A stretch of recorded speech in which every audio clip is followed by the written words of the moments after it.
वंदे मातरम को सरकार ने अनिवार्य कर दिया है। राष्ट्रगीत वंदे मातरम के गायन और वादन के लिए गृह मंत्रालय ने नए दिशा निर्देश जारी कर दिए हैं और इसके तहत अब विशेष सरकारी कार्यक्रमों में इसका गायन या फिर वादन होगा। आदेश के मुताबिक वंदे मातरम 6 अंतरे का ही होगा और बजाया जाएगा। वंदे मातरम कहाँ अनिवार्य है और कहाँ नहीं, कितनी देर में गाना होगा, कितना अंतरा जरूरी है, जानने के लिए ये पूरी रिपोर्ट देखिए।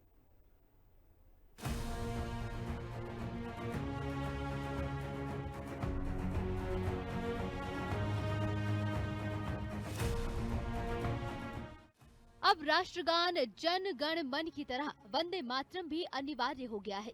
इसको लेकर नया नियम भी आया है। इसके तहत अब वंदे मातरम को राष्ट्रगान से पहले गाया जाएगा। इस दौरान खड़े रहना जरूरी है। हर सरकारी कार्यक्रम में ये अनिवार्य तौर पर गाया जाएगा। केंद्र सरकार ने वंदे मातरम को लेकर अपना ये आदेश जारी किया है, जिसका सभी स्वागत कर रहे हैं।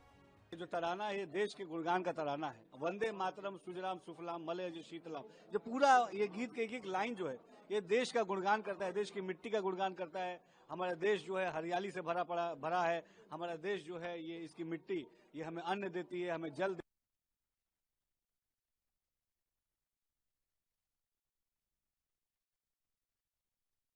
देती है, हमें जीवन देती है। तो ये जो देश के गुणगान का गीत है, ये गान है, जो तराना है, हम सबको निश्चित तौर पे इसका सम्मान भी करना चाहिए और हम सब पूरे देशवासियों को एकजुट होकर इस तराने को गाना चाहिए। मैं कहूँगी ये पीढ़ी जो है बहुत ही भाग्यशाली है, जिनको जो है प्रधानमंत्री जैसा नेतृत्व मिला है और हमारे देश की जो खोई हुई धरोहर है, चाहे वो संस्कृति है, चाहे वो सनातन है, चाहे वो गोल्डन एज अमृत काल ऑफ भारत है, और वंदे मातरम की भी जो एक पूरी उसकी एक कलाकार के नाते मैं जानती हूँ कि जब एक कवि कुछ लिखता है और कुछ लेखक कुछ लिखते हैं तो उसकी काट छाट करके उनको कितनी आत्मा को उनको कितना कष्ट पहुँचता होगा। लेकिन आज प्रधानमंत्री जी ने जो इतना बड़ा हमारी जनरेशन को, पूरे देश को जो इतना बड़ा एक तरह से मैं कहूँगी एक उपहार है, उसके लिए मैं सबको बहुत शुभकामनाएं। बहुत अच्छी बात है, बिकॉज वंदे मातरम जो गीत है वो अपने आप में संपूर्ण है और भारत की संस्कृति है, हमारा गौरव है, हमारा गर्व है। और वो पहले गलत हुआ था कि उसके स्टैंजा काट दिए गए थे, अब जाकर ये सही हुआ है कि उसके सभी पूरा गीत जिस तरह से लिखा गया था वो इस गीत ने कितने लोगों को इंस्पायर किया है, कितने लोगों ने बलिदान दिया है इस गीत को गाकर। तो उसको वो तो हमारे देश के लिए, संस्कृति के लिए बहुत बड़ी चीज़ है। वो ये हुआ है, बहुत अच्छा हुआ है। एक चीज़ जो एमपी हैं कांग्रेस के और तमाम ऑपोजिशन के गए और गाली गलौज किया, लोकसभा स्पीकर अब्यूज किया गया, एक मतलब जो पार्लियामेंट में, सदन में इस तरीके का बर्ताव मेंबर ऑफ पार्लियामेंट बहुत ही ज़्यादा, मैं ये कहूँगा कि दिनों दिन मैं तो अभी 1-1.5 साल हुआ है मुझे आते हुए यहाँ पर बहुत ज़्यादा ये जो स्टैंडर्ड है बातचीत का, व्यवहार का, ये दिनों दिन गिरता चला जा रहा है। और उस तरह जिस तरह से उस दिन वो बेल में आए, फिर टेबल पे चढ़ गए, फिर जो स्पीकर महोदय बैठे हुए थे उनके चेहरे पर कागज़ फाड़ कर फेंके, ये पहले कभी हुआ नहीं था।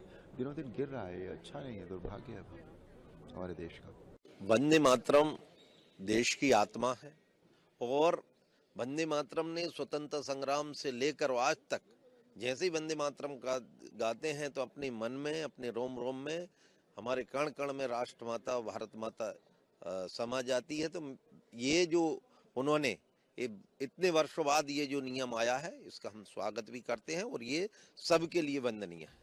दरअसल गृह मंत्रालय ने बीते 28 जनवरी को 10 पन्नों का विस्तृत दिशा निर्देश निकाला है। अब सरकारी कार्यक्रमों में सिर्फ पहले 2 अंतरे नहीं, बल्कि पूरे 6 अंतरे में वंदे मातरम गाया जाएगा या बजेगा।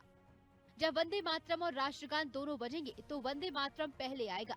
गाने के दौरान सबको खड़े होकर सम्मान देना होगा, ठीक उसी तरह जैसे राष्ट्रगान के वक्त नियम का पालन होता है। विपक्ष पर भी आदेश जारी है, क्योंकि मामला देश के सम्मान का है, राष्ट्रगीत का है, राष्ट्रगान का है। नहीं, ये कोई आदेश की बात मैं तो नहीं कहना। हमेशा से वंदे मातरम का सम्मान इस देश का हर आदमी करता है, हर नागरिक करता है। ये कोई नई परंपरा नहीं है। ये केवल और केवल लोगों को एक भ्रमजाल डालने का काम ही इनका है।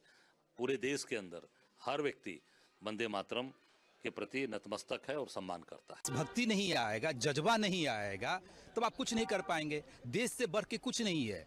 राजनीति होती रहती है, राजनीति अपने जगह पे है, लेकिन तो देश तो सर्वोपरि है। अगर वंदे मातरम पे इस तरह के आया है, मैं उसका स्वागत करता हूँ। लेकिन हर जगह ये नियम लागू नहीं होगा। सिनेमा हॉल में ये बिल्कुल अनिवार्य नहीं है। इसके साथ ही स्कूलों में भी सिर्फ प्रोत्साहन है।